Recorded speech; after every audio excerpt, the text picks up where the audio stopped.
Inès Taraf, qui dira pourquoi elle participe à cette journée au nom du Cercle du Libre Examen de l'ULB. Il faut dire que les étudiants, le Cercle du Libre Examen, ont été un moteur dans l'organisation de cette journée. Ils nous ont poussé d'ailleurs parce que nous avions beaucoup d'hésitations compte tenu de la situation qui existe, notamment à l'université.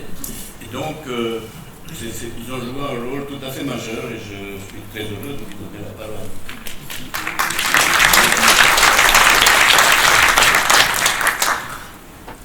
Bonjour à toutes et à tous. Merci d'être venus aussi nombreux et nombreuses à ce colloque sur l'instrumentalisation de l'antisémitisme. Si le Cercle du Libre Examen a voulu participer à cette journée, c'est parce qu'il n'a jamais été aussi important de rappeler le principe fondamental de notre université en cette période, où des camps se dessinent et divisent notre campus, enfermant chacun dans la douleur des siens, quitte à ne plus voir celle des autres.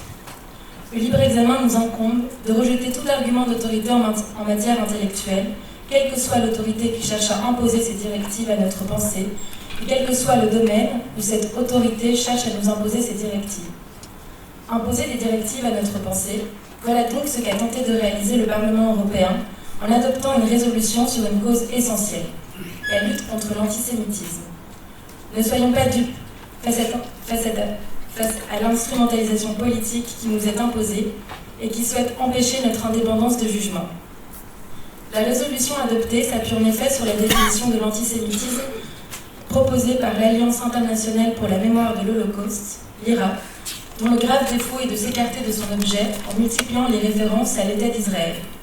Ce n'est pourtant pas à un Parlement de définir des notions qui font l'objet d'un vaste débat historiographique et de centaines de travaux critiques. Si l'on peut considérer qu'il existe dans certaines attaques formulées contre Israël des dérives antisémites, les critiques de la politique des gouvernements israéliens ne peuvent en aucun cas être assimilées à de l'antisémitisme, sans nuire tout à la fois au combat contre l'antisémitisme et contre le racisme et la liberté d'opinion nécessaire au fonctionnement de nos démocraties.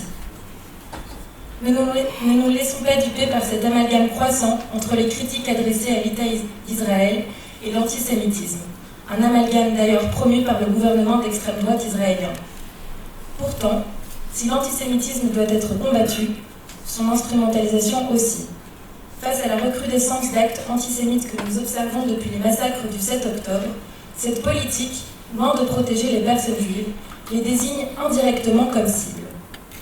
Comme nous le rappelle si bien la sociologue Ilana Weizmann, la confusion entre antisémitisme et antisionisme n'est pas alimentée uniquement par les antisémites.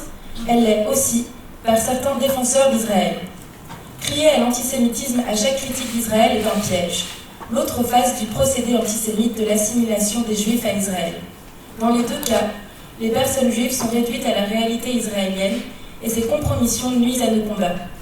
Les Juifs, partout dans le monde, doivent être protégés sans aucun conditionnement au destin israélien. Inscrivons ensemble la lutte contre l'antisémitisme dans le combat essentiel et universel contre toutes les formes de racisme et de discrimination. Oui, on peut lutter contre l'antisémitisme et défendre les droits des Palestiniennes et des Palestiniens.